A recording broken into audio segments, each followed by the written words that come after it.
Boa noite, igreja. Paz do nosso Senhor Jesus Cristo a todos. Convido a todos até o livro de Atos dos Apóstolos, capítulo 6.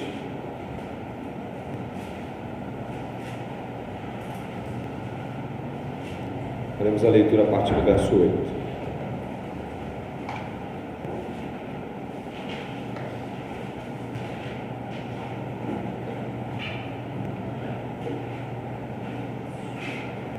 Atos dos Apóstolos, capítulo 6, a partir do verso 8, por favor. E diz assim a palavra do Senhor: Estevão, cheio de graça e poder, fazia prodígios e grandes sinais entre o povo. Então alguns dos que eram da sinagoga chamada dos libertos, sirineus, dos alexandrinos e dos da Cilícia e da província da Ásia, se levantaram e discutiam com Estevão, mas eles não podiam resistir à sabedoria e ao espírito pelo qual ele falava. Então subornaram alguns homens para que dissessem: ouvimos esse homem proferir blasfêmias contra Moisés e contra Deus. Atiçaram o povo, os anciãos e os escribas, e investindo contra Estevão, o agarraram e levaram ao sinédrio. Apresentaram testemunhas falsas que disseram: este homem não para de falar contra o lugar santo e contra a lei. Nós ouvimos dizer que esse Jesus, o Nazareno, destruirá esse lugar e mudará os costumes que Moisés nos deu. Todos os que estavam sentados no sinédrio, fitando os olhos em Estevão, viram seu rosto como se fosse rosto de anjo. Então o sumo sacerdote perguntou a Estevão: isso de fato é assim? Oremos. Pai, em nome de Jesus, teu Filho, pela doce e soberana graça de Deus, que está aqui hoje, essa noite, envolvendo cada coração, trazendo arrependimento, trazendo mudança, nós te louvamos e pedimos que o Espírito Santo governe os nossos corações. Pedimos que o Espírito Santo avive os nossos corações. Pedimos que a graça de Deus nos constranja essa noite, nos fazendo lembrar, assim como foi orado, de que trevas o Senhor nos tirou e para que maravilhosa luz nos levou. Que cada um de nós, com o rosto descoberto, possa ver a glória do Senhor na face de Cristo, do Evangelho de Jesus. Perdoa os nossos pecados e nos orienta a um modo de vida que seja digno do Evangelho. Que cada coração esteja compungido diante da presença de Deus após a oração que fez, na consciência de que é pequeno demais, de que é frágil demais, de que é débil. Não nos deixe, Senhor, sem o testemunho do Espírito Santo essa noite. Não nos deixe, Senhor, por nós mesmos nem viríamos. Ajuda-nos, nos reorienta, aquece os nossos corações. Em nome de Jesus. Amém.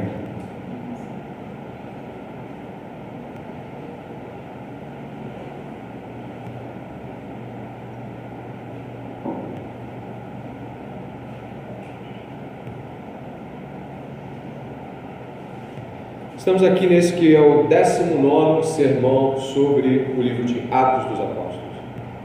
Foi orado aqui para que o coração estivesse aberto, para que a mente estivesse disposta a saber de onde o Senhor nos tirou, e além da oração, a soberania de Deus foi evocada no cântico, ou seja, pensar que Deus o trouxe e de que modo Deus o trouxe e para que Ele o trouxe, a sua glória, para o louvor da sua glória. Nós estamos nessa caminhada desde o início do ano no livro de Atos, e chegamos agora no capítulo 6, mais precisamente, óbvio, no capítulo 7, mas nós vamos entrar um pouco no 6 para entender o 7, para contemplar o capítulo 7 de um modo mais grandioso. O Espírito Santo, como vimos semana passada, se movia naquela igreja e um nome se sobressaltou diante dos demais também. O nome dele era Estevão. Estevão era um diácono dentre os outros 7 diáconos, cheio do Espírito Santo, cheio de caráter, cheio de sabedoria.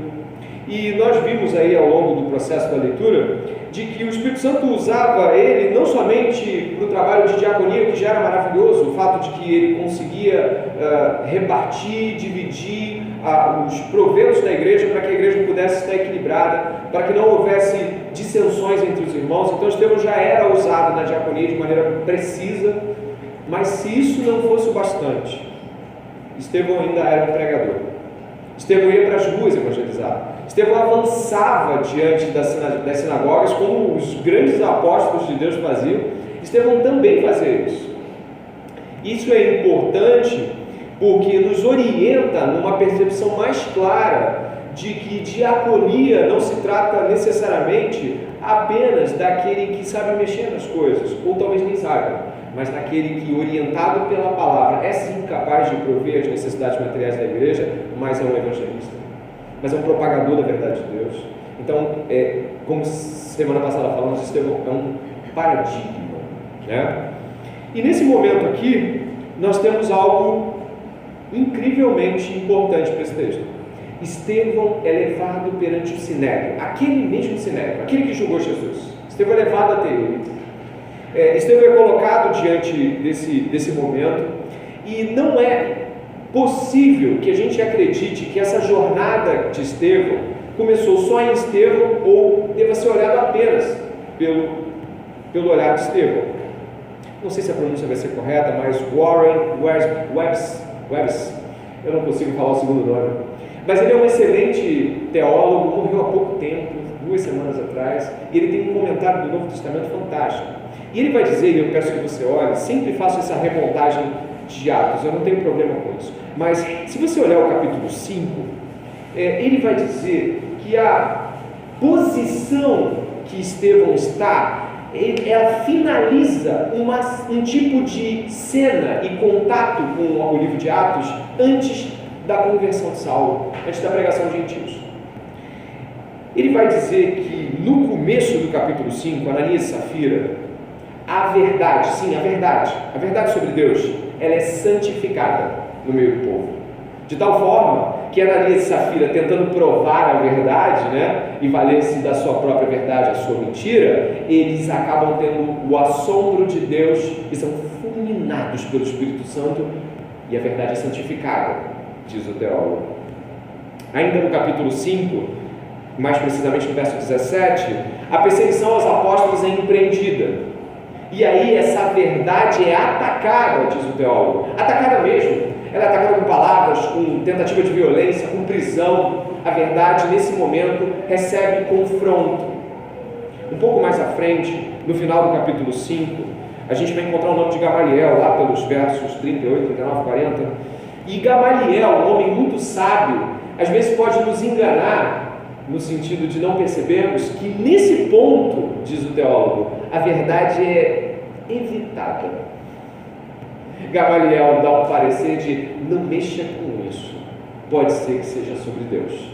A verdade ali não é escrutinada, sabe? Ele não se aproxima, então vamos ver o que eles têm a dizer e vamos entender melhor. Gamaliel se posiciona de uma forma um pouco, é melhor não mexer, porque se mexer pode ser que seja com Deus, e aí a verdade é evitada. No verso 42 do mesmo capítulo 5, a verdade é anunciada. Os apóstolos são soltos e a verdade é anunciada. Então, nessa sequência, a verdade é santificada, a verdade é atacada, a verdade é evitada e a verdade é anunciada. E aí, no capítulo 6, o que acontece com a verdade?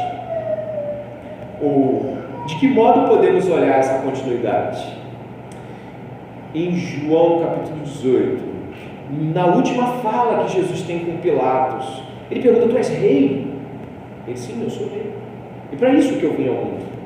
E todo aquele que é meu, ouve a minha voz é da verdade. Jesus veio dar testemunho da verdade, isso é muito importante. E o capítulo 7, diz o teólogo, o que é o capítulo 7? Ele fala, a verdade é coroada. Estevão, que significa coroa ou coroar, tem uma espécie de efeito simbólico de fechamento nesse processo de julgamento da verdade do capítulo 5 ao 7.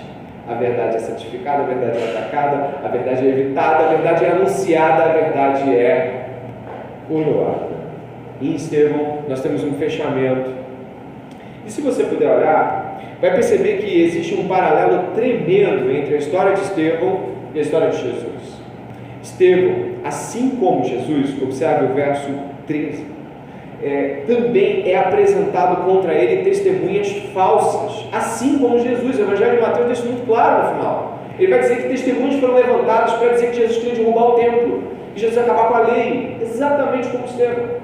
Também é importante perceber que, além das acusações serem as mesmas, eles também instigam a multidão. Aqueles que conhecem a história de Jesus lembram, né? Vocês querem quem? Vocês querem Cristo ou Barrabás? A multidão é convocada para pressionar aquela situação.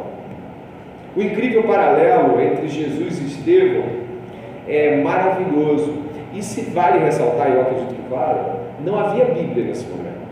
Todo o relato sobre Jesus era um relato oral. Eles não tinham o Novo Testamento escrito. O que Estevão ouvira, Estevão vivia. E então, nesse aspecto geral, eu quero entrar nesse que talvez seja o primeiro grande tema para nos prepararmos para o discurso de Estevão. E qual é o grande tema? Te convido até Atos 22, 20. Qual é o impacto inicial que o tema que estamos tratando sobre a verdade deve nos trazer? Atos 22, 20. Existe uma pessoa, e eu costumo dizer, eu o considero muito, às vezes eu acho que ele é um discipulador particular meu. Quando eu sento com problemas, parece que Paulo tem a solução às vezes. Então Paulo, já no auge do seu ministério, fala algo que nos deve fazer ressaltar a pessoa de Estevão. Em Atos capítulo 22, no verso 20, Paulo diz assim: quando se derramava o sangue de Estevão, tua testemunha, eu também estava presente, consentia nisso e até guardei as capas do que o matavam. Que coisa interessante. Nós estamos diante do modo como Paulo dava testemunho de Estevão. Nós não podemos precisar, obviamente, se Paulo estava diante do sermão de Estevão. Não, a gente não pode afirmar isso. A gente não pode afirmar se ele ouviu todo aquele discurso. Mas a gente pode afirmar com clareza que o impacto que Estevão teve sobre a vida de Paulo foi um impacto tão grande que Paulo falou assim: ele era testemunha de Deus. Percebe essa frase? Estevão era tua testemunha. Olha que coisa fantástica. Estevão é uma testemunha viva de Deus. O livro de Atos, no capítulo 1, verso 8, diz que nós seremos as testemunhas dele. Judéia, Jerusalém, Judéia, Samaria, confins da terra. Seremos o quê? Testemunha. Grava essa palavra, porque a gente vai conduzindo e crescendo nessa ideia. Paulo tinha algo a ver com Estevão. E o que Paulo tinha a ver? Ele dava testemunho de que Estevão era uma testemunha. Aquilo tinha marcado mais do que talvez muitas palavras que poderiam ter sido ditas por Estevão. Se vamos supor que Paulo estivesse no sermão, talvez ele não lembre de todo o sermão. Ninguém lembra do sermão de ninguém totalmente. Mas Paulo lembrava do sangue daquele homem. E lembrava que ele era uma testemunha do Altíssimo. Isso é importante, porque eu gostaria que você pudesse pensar de que ser testemunha, a palavra é mártire, e ela não tem nesse tempo a conotação de quem morre pela causa, ainda não tem, só no segundo século é que ela assume essa postura de mártire. Eu gostaria de ressaltar que é por conta da palavra de Paulo em Atos 22, 20, que essa palavra cresce em termos de assimilação de quem morre pela causa a partir da fala paulina em Atos 22, 20. Isso vai crescendo, e aí a igreja do segundo século já chama o Estevão de mártir, mas não é só porque ele é testemunha. Porque a palavra testemunha, no original grego, é alguém que afirma um fato e não pode negá-lo. Alguém que estava diante de algo que não pode negar. É uma presença pessoal diante de uma coisa. E você não pode dizer, eu não sei. Você sabe. Eu não vi, você viu.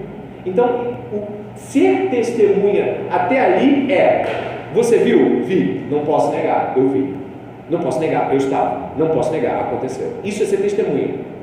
E o que essa palavra ganha com o sentido cristão progressivo? Não era mais ser apenas testemunha de Cristo, mas cúmplice dele para o mundo. Estevão amplia o conceito de testemunha, que não passa a ser alguém apenas que fala quando é perguntado, mas alguém que se coloca na cumplicidade daquilo que diz que viu.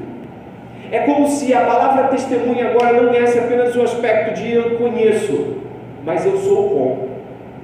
Eu dou testemunho de tal forma que aquilo que você tiver que fazer com ele, você pode fazer comigo. O testemunho de Estevão torna a palavra testemunha, mártir, não apenas uma ideia vaga, mas uma ideia de cumplicidade. Isso é muito importante porque se você voltar para o texto, e a gente está só engatinhando nele, o verso 13 do capítulo 6, também vai falar da mesma palavra, só que vai dizer falsos mártires, falsas testemunhas. Isso é significativo. E aí, interessante, um dos pastores da igreja do Guilherme de Carvalho, né, alguns conhecem, a igreja, acho que é Esperança, o nome da igreja. Ele fala assim, o grande confronto do mundo, e que era o confronto de Estevão, era um confronto de testemunhas, um confronto de mártires, aqueles que morreriam pelo mundo e aqueles que morreriam por Cristo, aqueles que morreram para o mundo e aqueles que morreram para Cristo. O confronto, diz esse pastor auxiliar do Guilherme de Carvalho, achei fantástico, é um confronto de testemunhos. Eu dou testemunho de Cristo, logo sou cúmplice dele para o mundo. Aqueles dão testemunho contra Cristo, contra Estevão. A posição que se assume então sempre será de mártir. Ou eu morro por Cristo, ou eu morro contra Cristo. Ou eu morro por aquilo que ele lutava, ou eu morro contra aquele que lutava. E a palavra combina muito bem com a palavra do Evangelho. Jesus Cristo vai falar que não é por mim, é contra mim. Significa no Evangelho ou fora dele, somos mártires. Sempre vamos morrer por algo. Tanto Dietrich Bonhoeffer quanto Martin Luther King usavam a mesma frase, e eles falavam isso no púlpito, então ela já vai se perdendo dentro de um conceito de será quem o autor, mas Martin Luther King usava muito, e ele dizia assim, quem não tem um bom motivo para morrer, não tem um bom motivo para viver. E ele dizia isso sobre o cristianismo, claro que ele dizia isso sobre o cristianismo, mas o conceito que eu quero trazer para você aqui é, você vai ser mártir, você vai morrer por alguma coisa, você vai morrer para trabalhar e vai viver para isso. Você vai morrer para ter uma vida boa, para ter um casamento exemplar, para ter uma família do que você sempre sonhou. Você vai morrer por alguma coisa. Não pense que você é neutro dentro do martírio. Você vai morrer por algo. No fim das contas, todo mundo aqui vai morrer. E pior, vai morrer por alguma coisa. Só que Estevão decidiu morrer por Cristo e ser testemunha dele. Era ser cúmplice dele. Logo no Evangelho, não há apenas aqueles que falam sobre Jesus. No Evangelho, há somente aqueles que morrem por Jesus. Muita gente vai para o inferno, achando que vai para o céu, por um motivo muito simples: nunca morreram por Jesus, nunca de fato deram a vida de tal forma que a vida perdesse valor para tudo mais, e assumisse o único valor que é Cristo Jesus. Paulo deixava isso muito claro em Gálatas. Eu dividi esse texto com muita gente essa semana, Gálatas 6, onde vai falar que Paulo vai dizer que os interesses do mundo estão crucificados para ele, e ele está crucificado para o mundo. O mundo não quer mais saber dele. O mundo acha que ele, o que é? Não é nada. E ser testemunha fiel é suportar as injúrias, as calúnias, o abandono e, por fim, a morte. Essas são, segundo o autor, teólogo de nome difícil, as consequências da verdade. Ele encadeia elas. Consequências da verdade: confronto, injúria, ameaça, morte. Quem não vive isso? E Paulo ressalta isso na carta a Timóteo. Quem quer viver uma vida piedosa, ou seja, é impossível que você que vive uma vida piedosa não padeça por perseguição. Há uma necessidade de desconfiar da sua vida. Se você não padece perseguição, você não é uma pessoa salva, porque isso está lá dentro. Não, mas pastor, não é todo mundo que é perseguido. Se a Bíblia está dizendo que qualquer um que quiser viver piedosamente padecerá perseguição, a Bíblia está mentindo ou você está mentindo? Perseguição não é nome nessa pessoa. Perseguição não é porque você ficou sem luz. Perseguição é o que tu passa porque o Evangelho te bota uma cruz nas costas. Isso é perseguição. Estevão é perseguido aqui e não deve nada a ninguém. Estevão é perseguido aqui porque ele assumiu a verdade como seu próprio caráter pessoal e foi até o fim com ela. Portanto, nesse primeiro momento, eu gostaria de ressaltar esse aspecto do mártir. Todos somos mártires, todos somos testemunhas e todos vamos morrer por algo. Só não vamos morrer pela mesma coisa ou por alguém, mas vamos morrer por algo. Tem um teólogo interessante do século XVIII, John Gill. Ele era um pastor batista e ele falava para o pessoal da igreja dele, que estava com muito medo de algumas perseguições, ele falava algo muito maravilhoso, cabe aqui ressaltar. Ele falava assim: olha, Hebreus 13 é para todo mundo aqui. Ele dizia isso para as pessoas. Não, você pensa, mas por que ele está usando Hebreus 13? O que é Hebreus 13? Saiamos, pois, a ele para fora do arraial, levando a sua vergonha. Em algumas Bíblias, vitupério. Hebreus 13 vai apontar de que a grande realidade cotidiana do Evangelho é a vergonha imposta pela realidade de você não ser desejado por esse mundo. E o John Gill falava isso por quê? Porque as pessoas da igreja dele estavam com medo de ir para a rua e ser hostilizadas como cristãos. Era uma luta ali nas costas naquele momento. Anglicanismo, catolicismo, estava difícil ser cristão protestante. E o que ele falou? O negócio é o seguinte: saia de casa, carregue a vergonha dele e vá. Somos chamados a essa vergonha. E eu ressalto aqui um aspecto muito interessante no próprio discurso de Estevão, no final dele, capítulo 7, verso 58, por favor, onde você vai ver mais uma associação muito clara de que Estevão era talvez o maior Cristo, pós-Cristo, do livro de Atos, talvez, ou pelo menos tinha uma percepção cristã imediata do livro de Atos. 7,58 chama a atenção dizendo assim, ó: eles, pois, gritando bem alto, taparam os ouvidos e unânimes avançaram contra ele e, expulsando da cidade, o apedrejaram. As testemunhas, e aí é importante ressaltar, por favor, olha o continuado, verso 58. Quem é que fez isso? As testemunhas deixaram as capas deles aos pés de um jovem chamado, que foi outra testemunha. Só que ele foi testemunha para a morte de Estevão. Ele foi condizente com a morte de Estevão. Quem é que ia para fora da cidade? Talvez você pergunte, quem é que era lançado? Quando alguém era arrastado para fora da cidade? Tinha 3 motivos. Os comentários bíblicos apontam só 3 motivos. Ou tu tinha lepra, que era uma sequência de doença de pele, não só lepra, mas um monte de coisa que tinha a ver com lepra. Ou você era um criminoso que iria ser punido de morte, ou o que se era lixo, que era queimado do lado de fora da cidade. Só esses três. Quando o cara era arrastado para fora da cidade, a própria população o tinha sobre um pretexto de exclusão total, de lixo. Paulo vai falar sobre isso, né? Que ele é lixo do mundo, que ele é refúgio para esse mundo. Então eu gostaria que você pensasse progressivamente. Às vezes o cristão ele não pensa progressivamente, ele pensa só no impacto que aquela palavra tem. Mas eu estou te levando a pensar o seguinte: qual é a consequência da verdade? Qual é a consequência da verdade? Discussões imediatas, seguidas de hostilização, seguidas de ameaças, seguidas de um tipo de morte, ou vários tipos, física, ou social, ou moral, ou financeira. Então esse é o cronograma, são as consequências da verdade. Qualquer um que vá ser testemunha da verdade tem de passar por esse processo.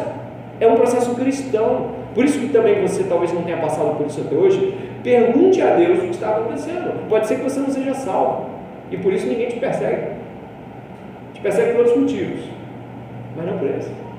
Ou pode ser que você não esteja levando a sério o quê? Ser testemunha. E o segundo ponto disso é ser como um doente contagioso, ser como um criminoso, ou seja, você quebra a ordem social, logo você precisa ser excluído, você está quebrando ordens sociais, e você é lixo. Cristãos são como doenças para o mundo. Cristãos são como cânceres e doenças terríveis para o mundo, porque o mundo os vê com essa hostilização. Esse pastor Batista, ele falava para as pessoas: eu sei que vocês estão saindo de casa e os olhares são fulminadores. E aí eu penso em você aqui sentado. Você vai sair de casa, você vai para a igreja, e aí você vai para a igreja e você volta, e o olhar, eu tenho muitos jovens aqui que passam por essa realidade, o olhar é o olhar da família, o olhar de hostilização, o olhar aquele olhar de seu fracasso. Por que você gasta tanto tempo com isso? Você é um fracassado. Aquele olhar terrivelmente pesaroso, traidor da família. Você trai a família. Aquele olhar: você quebrou os nossos valores, você quebrou nossas tradições para viver com aquele povo. É assim que se vê.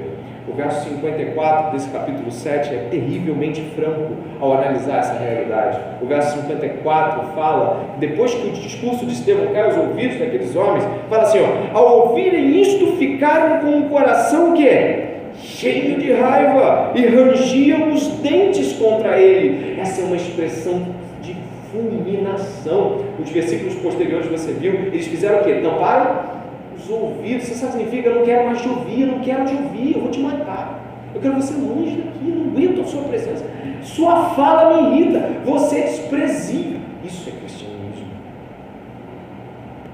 É isso.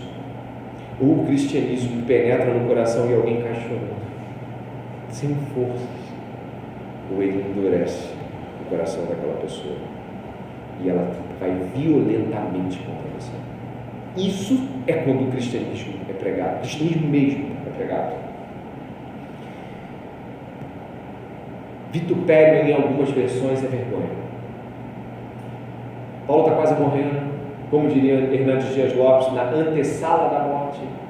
E por 3 vezes na segunda carta de Paulo ao Timóteo, ele diz: Timóteo, não se envergonhe do Evangelho. Timóteo, não se envergonhe das minhas algemas. Timóteo, não se envergonhe de mim. Não recue diante dos olhares. Não recue diante das ameaças. Não recue quando você pensar que eu estou numa posição que ninguém quer estar. Eu estou encarcerado, indo para a morte. Não recue, Timóteo. Não se envergonhe. É como se ele pudesse completar com o autor de Hebreus: mas vai lá fora e carrega essa vergonha. Encarar essa realidade é encarnar Cristo, encenar a palavra e corporificar o discurso. O discurso precisa de um corpo, e o corpo precisa de uma cruz, e a cruz precisa de matar você. Então, nesse primeiro ponto, eu gostaria de salientar que todo cristão é testemunha, e que todo ímpio também é, de que todo cristão é testemunha para a morte, que todo ímpio também é. A morte do cristão é uma, a morte do ímpio é outra, mas ambos vão morrer, não pelas mesmas coisas, mas como testemunhas. E o discurso de Estevão progride, e aí a gente já adentra as proximidades do capítulo 7.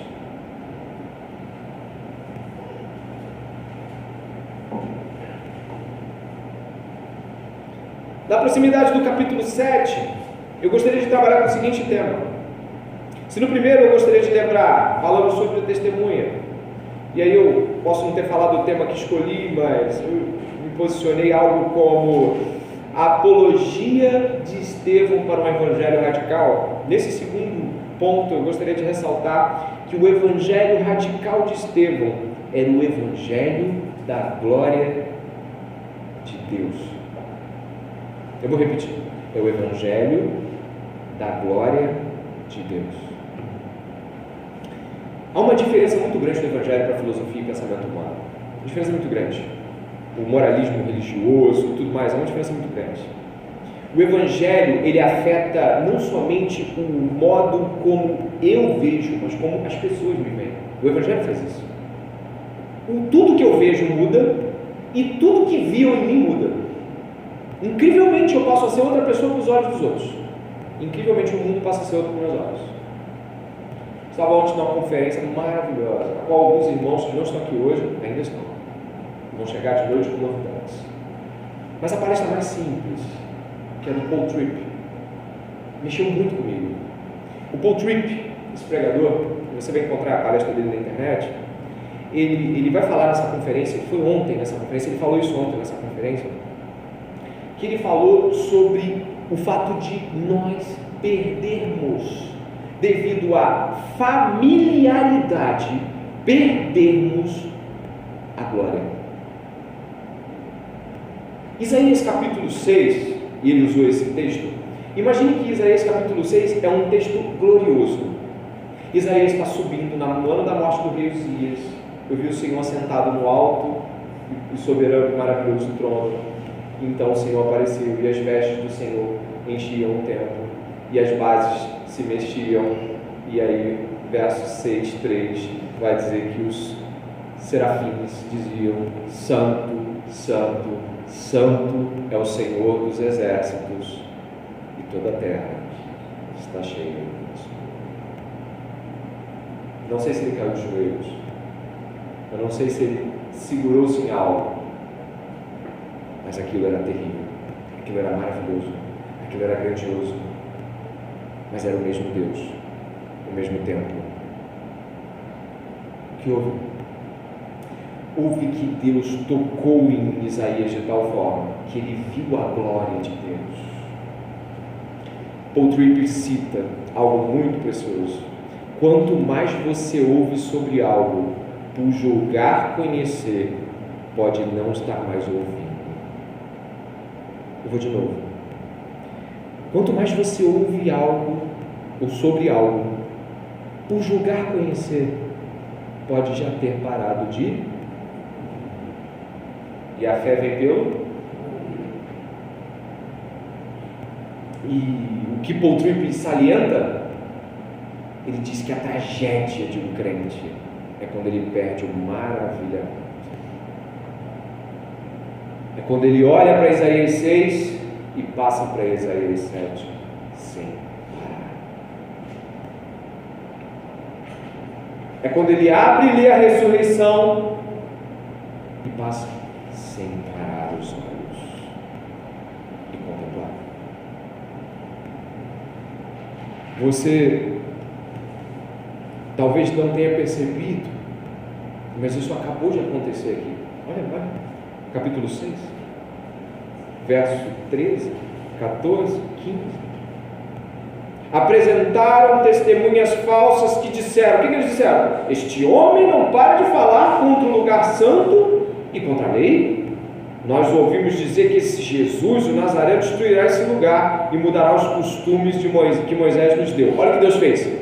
Na mesma hora, Deus iluminou o rosto de Estevão. Na hora. O rosto dele começou a brilhar, parecia o rosto de um anjo. E eles conheciam muito bem a lei de Moisés e de como Moisés desce do monte com o rosto brilhando. Naquele momento Deus faz assim: olha, é sobre Moisés. E eles não conseguem ver, porque já haviam lido e ouvido tanto que já não ouviam mais. E se você está aqui hoje assim? E se você está aqui hoje seco, sem se deixar afetar por texto algum?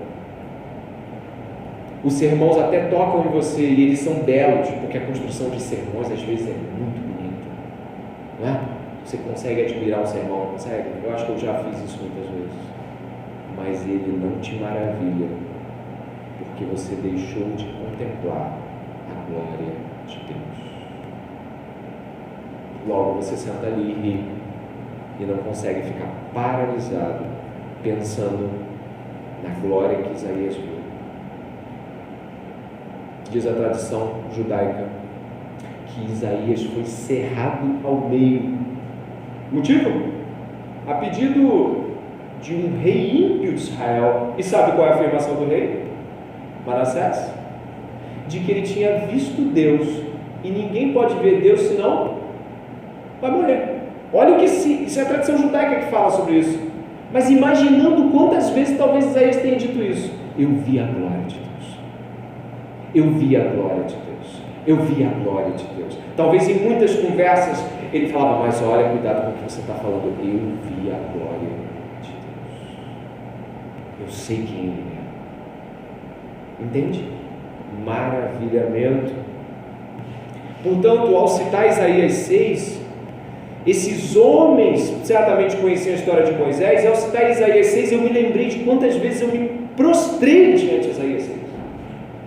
Ou como a W. Tozer, o autor, pastor, escritor, ele falava assim, ele tinha um homem que escrevia com ele, e esse homem ele ditava em voz alta, década de 60, ele ditava, e certa vez para um livro que ele ia fazer, o A.W. Tozer pegou e falou: agora é Lucas 15. Quando ele começou a ler Lucas 15, certo homem tinha 2 filhos, ele perdeu as forças, ajoelhou e começou a chorar.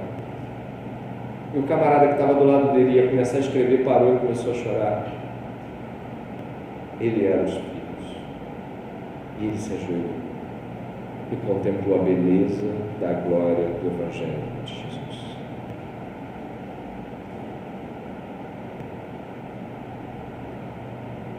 O começo do discurso de Estevão é assim: então o sumo sacerdote perguntou a Estevão: isso é de fato assim? Estevão respondeu: irmãos e pais, escutem, isso é quase o discurso de Moisés no Shema, ouve, ó Israel. O Deus de quem? Essa afirmação é profunda. O Deus da glória apareceu a Abraão, nosso pai. Isso não é pequeno. Ele acabara de ter o rosto glorificado diante daqueles homens todos, e ele começa fazendo uma afirmação gloriosa. O Deus que apareceu para Abraão não foi o Deus qualquer, foi o Deus da glória. A visão gloriosa é sempre descrita na Bíblia como uma visão máxima. Os querubins ou os serafins de Isaías 6 falam: santo, santo, santo é o Senhor dos exércitos, e toda a terra está cheia da sua santidade. Não, glória. O resplendor e a beleza, a exuberância de tudo que Deus é, resplandecendo. Em Isaías você encontra sabiamente a concordância com os Salmos.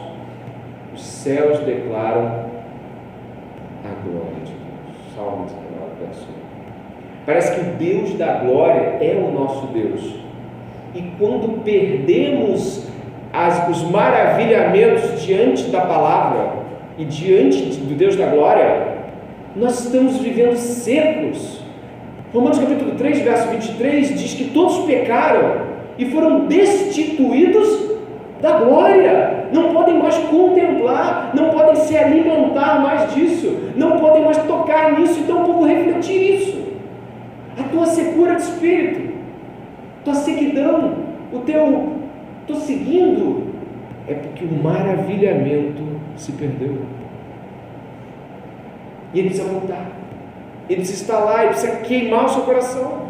Efésios capítulo 1, verso 4 ao 6 diz que Deus nos criou para louvor da sua glória.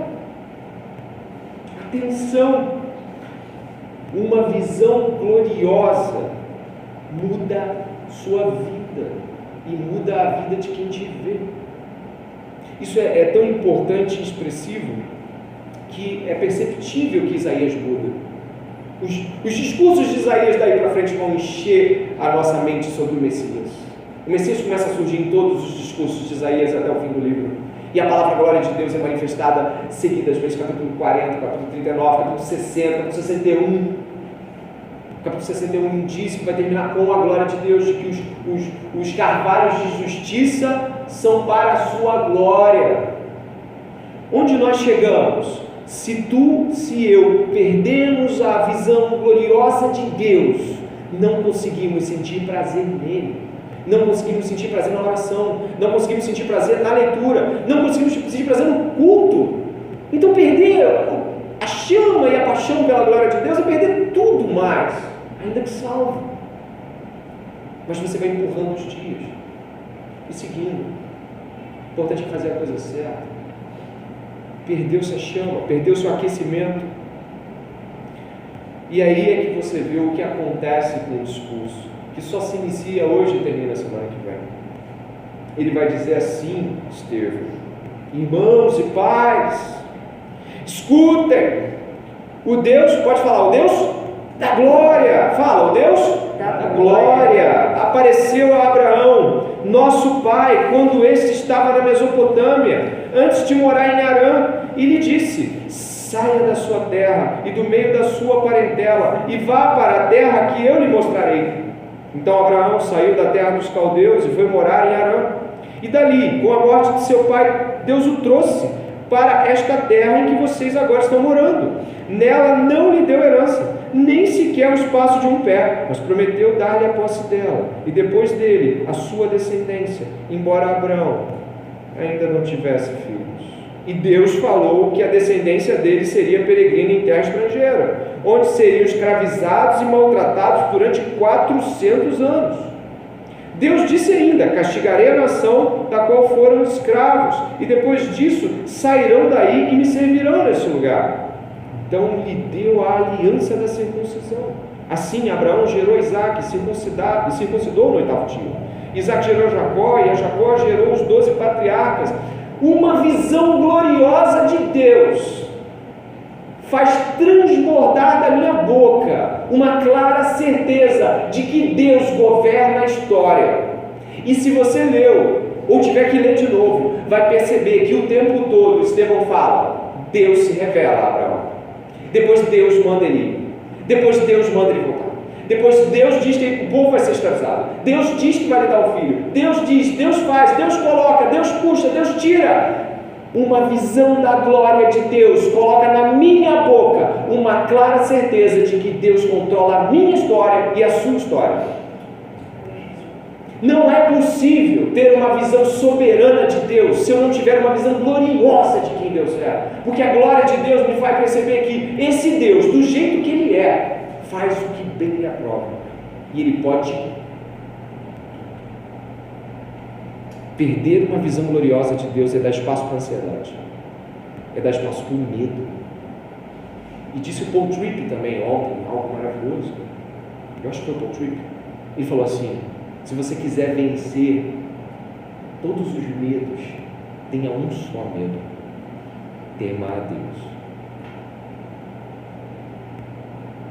Temer a Deus, respeitá-lo, honrá-lo e temer quem Ele é, abafa todos os medos, os transforma em nada. Ele é o Senhor de tudo. Se você quiser sentir-se em paz com o que Deus está fazendo agora, embora eu e você não consigamos ver tudo, a gente tem muitas coisas que fica olhando e fala: como vou fazer diante disso? Esse desafio é maior do que eu podia imaginar.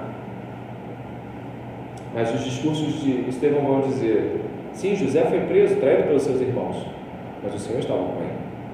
O discurso de Estevão é totalmente voltado para Deus, o Deus que controla a sua história.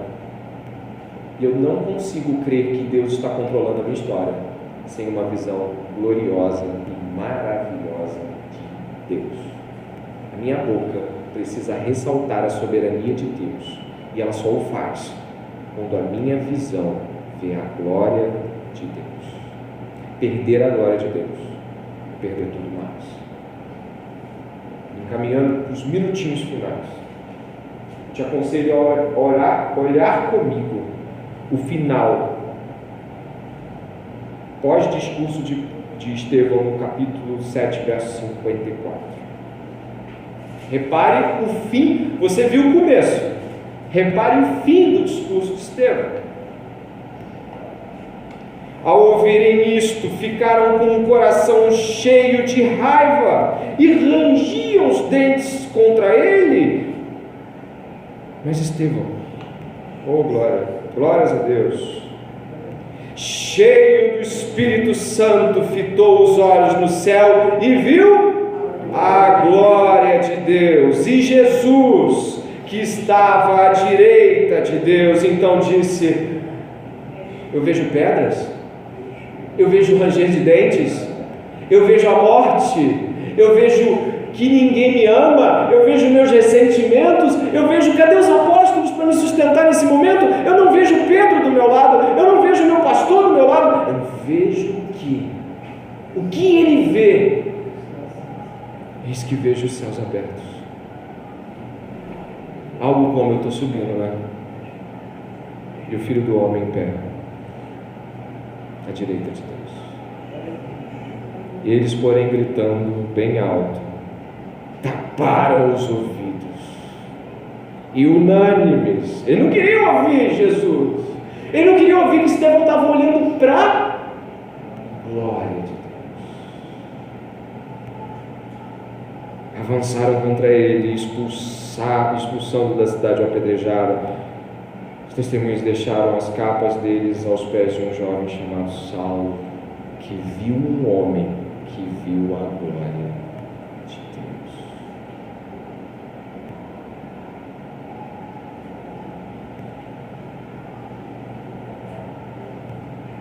Como diz Leonardo Ravenhill, Estevão estava tão cheio do Espírito Santo quanto pregava, tão cheio quanto era apedrejado. Precisamos estar cheios do Espírito Santo quando pregamos, e cheios do Espírito Santo quando somos injuriados, cheios do Espírito Santo quando recebemos as gloriosas bênçãos de Deus nas nossas vidas, mas cheios do Espírito Santo quando todos os olhos nos acusam, quando todas as pessoas nos abandonam. Não havia um apóstolo para defender, não havia nenhum Pedro para negar, mas a Jesus estava.